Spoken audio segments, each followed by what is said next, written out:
past, fatal heart impacts, past painful scars. In fact, I blast tasteful laws and pass. I back up my actions, fact, don't ask, grab reactions, jacked, attack with every word, then act with class as they hear me snap. I got nothing to lose, cause I fought and felt the bruise. Now I'm not the one confused, call the shots and they produce. I ain't lost, I'm finally loose. Pick a new silver excuse. I need the views to boost me to a new abuse of being used. Everybody wants a piece now, y'all can rest in peace now. You're dead to me, so peace out. Remember you're discreet now. Get ready for defeat now.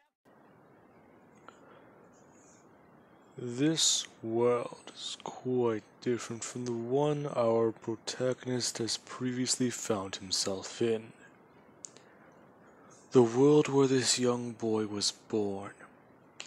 No man was created equal, and the one he is thrust into is this exact same.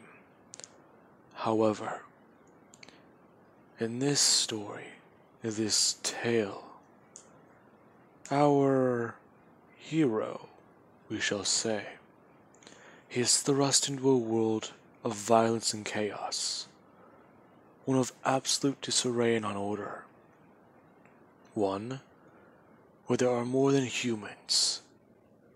There are beings beyond his very understanding, beyond what even we would consider normal. And there is one to rule them all, the Demon King, or the Demon Lord. Now, this Demon Lord has taken over this world, and there is a tale of a hero who will rise up one day to defeat them. However, there is also a tale of someone who will rise as well. Just as the hero will rise from the ashes, somebody else will be there.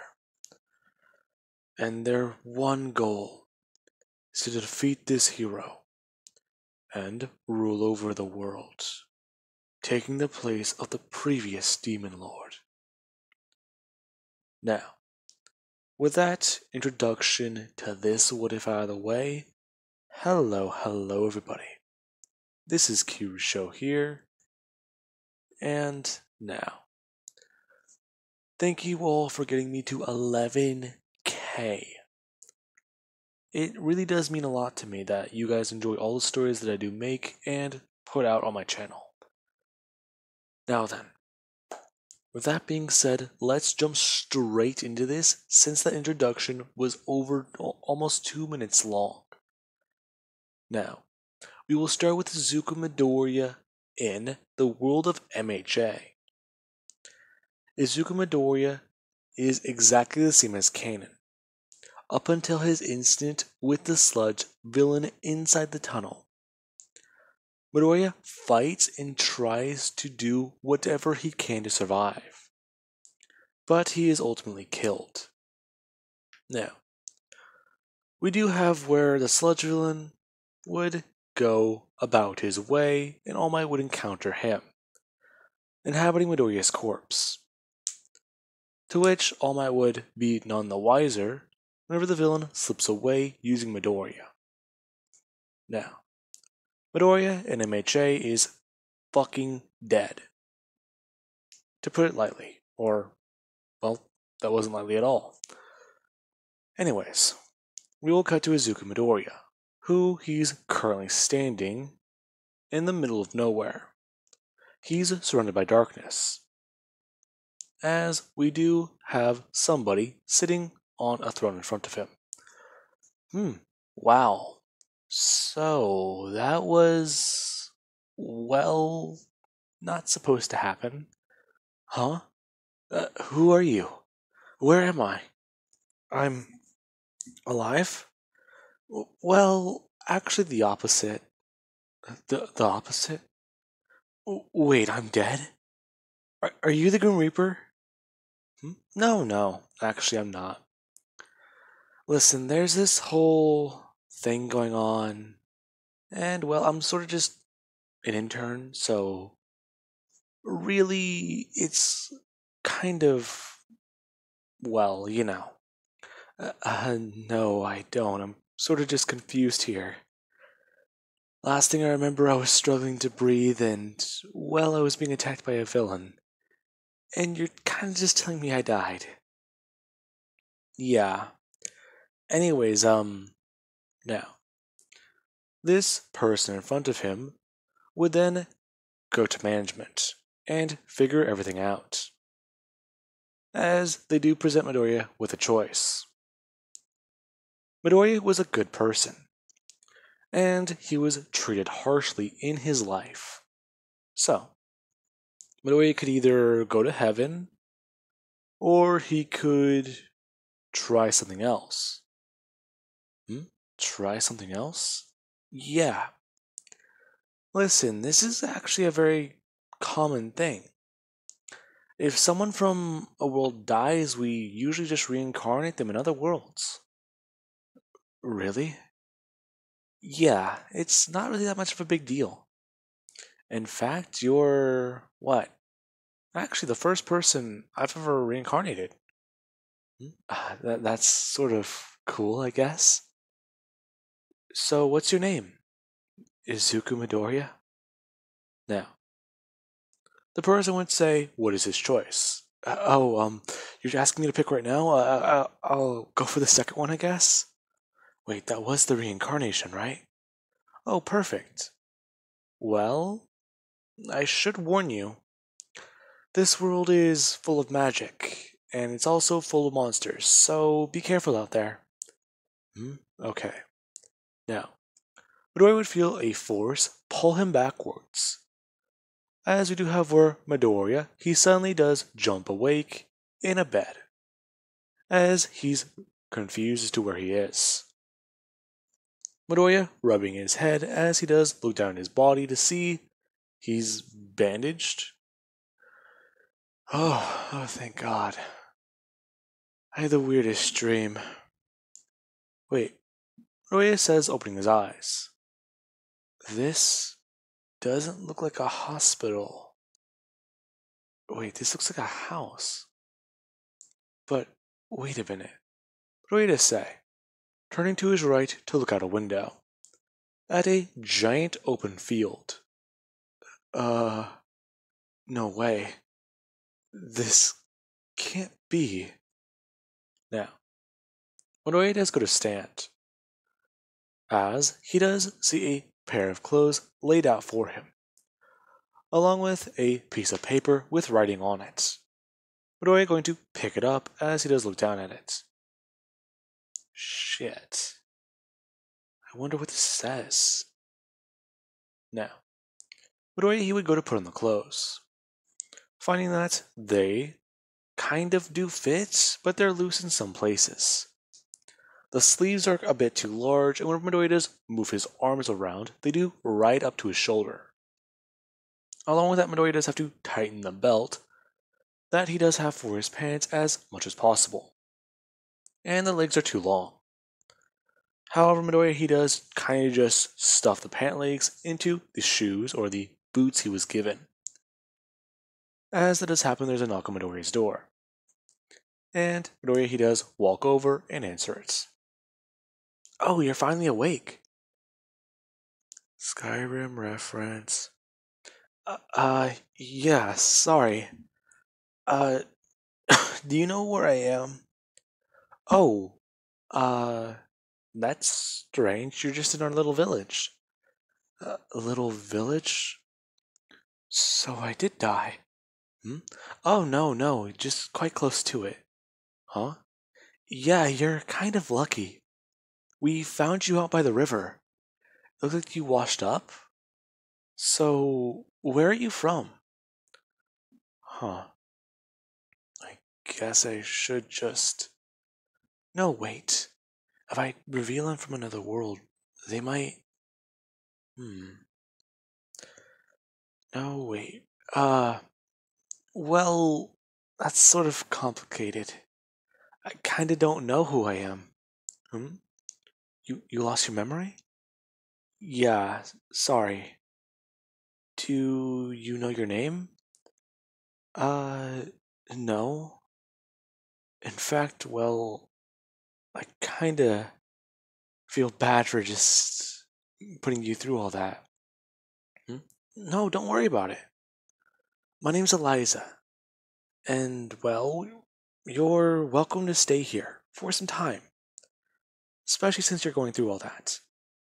Thank you, Eliza. Yeah. Midoriya? Yeah. To skip over a few of the boring things, Midoriya stays in the village for a few days. Him helping out around here and doing what he can. Midoriya is one of the few able-bodied young men currently here, since others, they're out either doing merchant work, trading, or hunting out in fields. Now, Midoriya he does find this place to be quite nice, as he's currently sitting down and eating dinner with Eliza, her father, her grandfather, and her grandmother. As Eliza's father, he does ask Midoriya exactly if he still has any recollection or if he's still lost his memory. Uh, yeah, sorry. I've been trying to think about it, but I really don't know. Hmm. This place is actually pretty nice. I wonder how long I'll be able to stay here. Huh. Hopefully I could stay here long. It's still kind of weird though. I wonder what's going on back home. Crap, my mom. Shit. I didn't even think about that. Now, Midori he does stare down at his food, and he does feel sad. As Eliza does ask him if he's okay. Hmm? Oh, uh, yeah, sorry, I just sort kinda lost my appetite. Hmm? Really? Is everything fine? I don't know. Just a bad feeling is all. Midoriya going to stand up and walk outside. Now, as Midoriya does do that, Midoriya, he does look around. And he does look up. It's so strange. This place doesn't have smartphones, doesn't have electricity, doesn't have technology, but it does have magic. It's like one of those mangas I've heard about. It's pretty crazy though. Then again, I'm kind of doing a bit better. My hands feel rougher though too.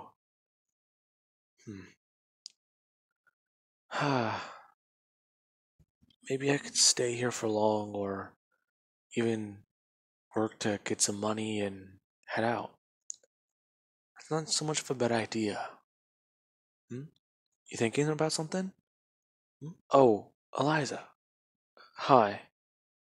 So, she does say sitting down. Midoriya turning to see her, as she's a dark-haired girl, who is about around Midoriya's age. So, are you doing okay? Yeah, I'm just trying to think. I appreciate everything you guys have done for me here. But at the same time, I'm more or less, well, squatting here, right? No, you've helped us out a lot. Listen, it's really glad that you're here, as bad as your circumstances might be. Yeah, thanks. Now, she would call Midoriya by the name that she gave him for this world. Since Midoriya isn't going by Izuku, I call him Izuku. However, she refers to him by a different name, if that does make sense. I'll figure that out later, or you guys can put one down in the comments and I'll pick it. And if someone says Rimuru Tempest, I see you. We're not doing that. We're not doing that. Now, if you guys say any other isekaid protagonist, then no. Not even Subaru. Now, with that being said, Midoriya and Eliza, they're both sitting down and talking. And Midoriya, he does talk about how he's thought about going, building up some money, and, well, heading out. Really? Well, I mean, hunting's pretty good. Plus, if you really do think about it, it does bring in some good money. Selling skins and the meat, it does a lot. It's worth some hefty silver. Hmm? Silver? Yeah, it's really good. Hmm. Okay. Well, I'll give that a shot tomorrow then. Now, Roy is going to stand up on his feet. As Eliza, she does go to do the same thing. However, she does, well, slip on. Well, she does slip coming up. And Midori, he does have to take a step to his left to catch her. Hey, are you okay? Uh, yeah, I'll be fine. Now, Eliza's father does open the door, informing the two that it's pretty late, and that they need to come back inside right this minute. Him being a bit more insistent about that. Now, Eliza does quickly run inside, while Midoriya, he does look around a bit confused, since he just heard something snap behind him. Now, Midoriya, he does spin around, and quickly he does go to draw his weapon. Midoriya carrying a small little knife that Elijah's father did give to him. As Midoriya, he does bring it up and go to get ready. Now, Midoriya is trying to think. Okay, this has to be some little animal. Maybe he could scare it away. Okay, worst case scenario, it's a wolf. And he can just throw a rock and scare it. If he does run back inside, then he can at least try, with their help, well, getting it to run off. Now, as Midori, he is thinking that you do have where a person does come walking out. Midori, he does look confused. This guy, he's, well, not from around here. He's not one of the villagers. He looks different. The armor he's wearing. Is this guy an adventurer? So you're the one I've heard about. Huh? Heard about? Who are you? I've never seen you here before. Oh, don't worry about it, kid. Listen, from here on out, we're gonna be having some fun together. You and me. Me and my men. We pace. Well, the village pays us quite a bit of money. And it's quite simple. We leave them alone if they pay us. However, this month, things have been a bit more dicey. They could barely pay us last month, and they can't pay us this month. So, they offered up a bit of an exchange. A young man who's able bodied and is in good shape. So, we'll be taking you, and then we'll be leaving this place alone. You can't be serious. You think I'll just allow you to take me? We'll fight. Kid, there is no we in this situation. There's only you. Now, Midoriya does get a turn around. And he does look at Eliza's father, who he's not even making eye contact with Midoriya. And you do have where Eliza, she is facing away from Midoriya. She's not even trying to look in his direction. And Midoriya, he does shout that he's not alone. Everyone here can just stand up to them. They don't have to take what this guy's dishing out.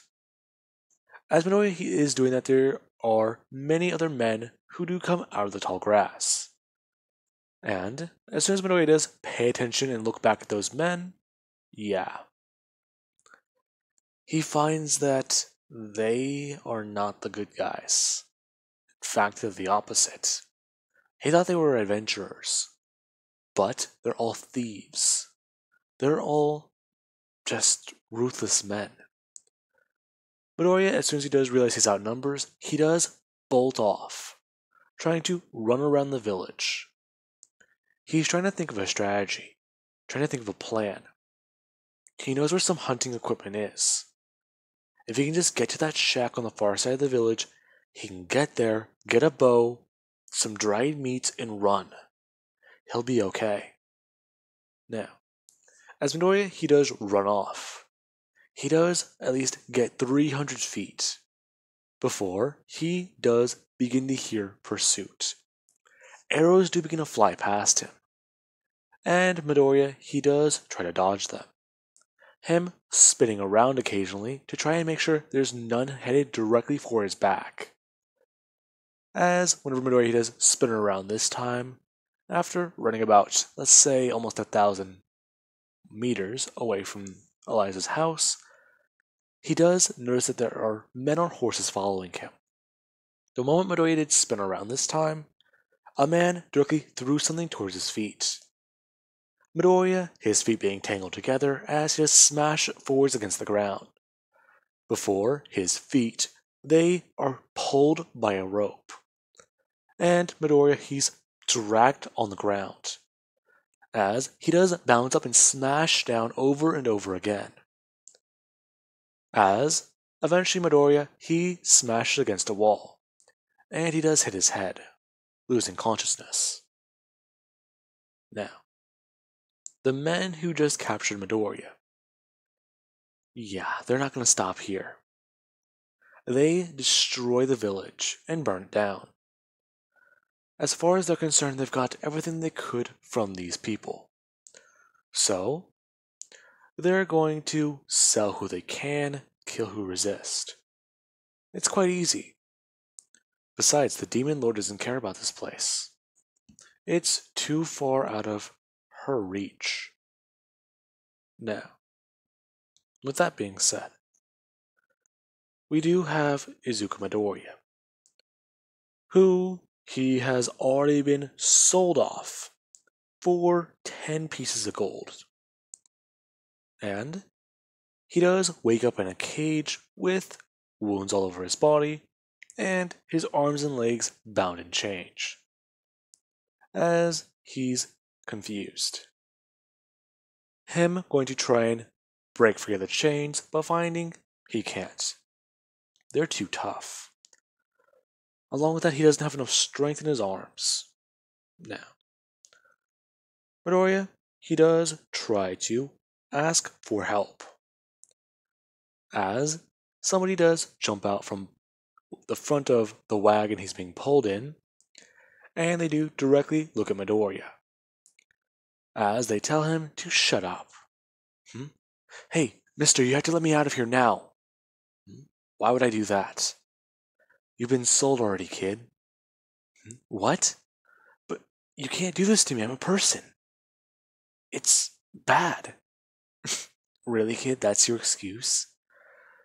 Listen, I don't know where you're from, but if you haven't heard, slavery is legal in this nation. In fact, really, it doesn't matter. A lot of the laws here, they don't benefit people like you. People like me? Slaves. In fact, once we get to our destination, a few things are going to happen. Along with that, it's more or less your property now. As far as anyone is concerned, if you get away, you'll just be returned.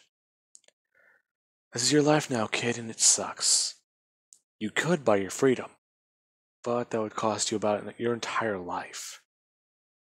You can't be serious. But they betrayed me.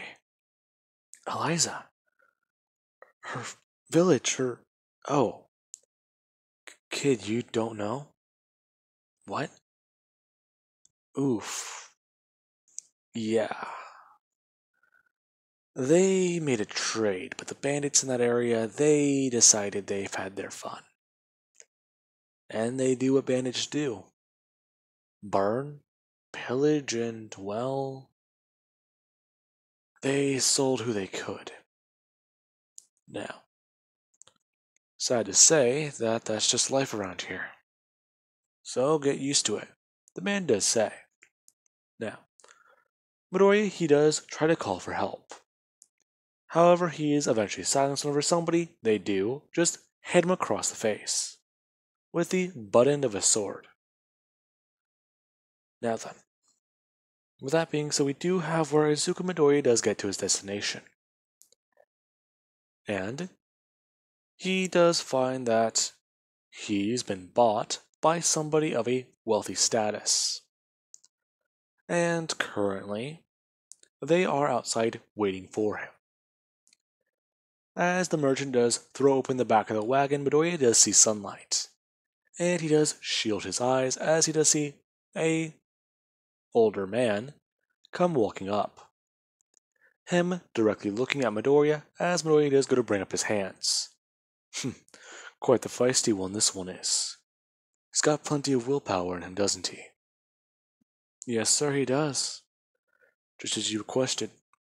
A young, able-bodied man. Perfect for your, well, particular interest, correct? Yes, I do believe that he'll be perfect. Now, the man does hand over a bag of gold. As he does then just do one thing. He pulls a key out of his pocket and hands it to the older gentleman. Before the man, he does have one of his guards walk up and open the cage, Midoriya basically being dragged out of it, as he's then thrown onto his knees directly in front of the manor. Now, the man, he does inform Midoriya of his duties. He is now a slave of, let's just say, since I'm, well, doing an isekaid Deku, I'm gonna go ahead and do a bit of a cameo and say this is the Oswald Manor, since that does give me a ReZero cameo. Now then, with that being said, Mr. Oswald, the man who's bought Midoriya, he does walk over to where a pit of fire is currently lit. So why'd you buy me? My. You seem to be quite ill-tempered. Well, there's a reason for that. Ah, I see. Well now, you must be aware. Today, from this point forwards, you are now a slave. Tell me something I don't know. Ah, alright then. I'm going to be branding you. After that, Wait, what? Yes. After that, you will do whatever I ask, do whatever I request. In fact, if you even try to break from it, you will be a part of the hunts. The what? Easy. You will be there to entertain me. In fact, that's what you're here for. You're a champion. A champion? Yes. I had to find you on such short notice. But it's simple. What you do is you're going to be trained, put through combat scenarios. And well, you're going to get stronger. And that is not a choice. Once you get strong enough, you are going to kill for me and make me quite a lot of money. I refuse. Oh, you can't, he does say, walking over with a hot fire poker and a that is lit up to be orange and bright. Now, Midoriya does try to get up onto his feet, as he's held down by many guards, and one does have to hold Midoriya by the back of his head, as the A insignia is burned into the back of his neck. And Midoriya, he does scream. Now, after that's all said and done, Midoriya, he's thrown into a dungeon, where he is going to be treated poorly for the foreseeable future of his life. Now then, with that all being said, I do hope you guys enjoyed, and have an amazing day. Catch you guys in the next part.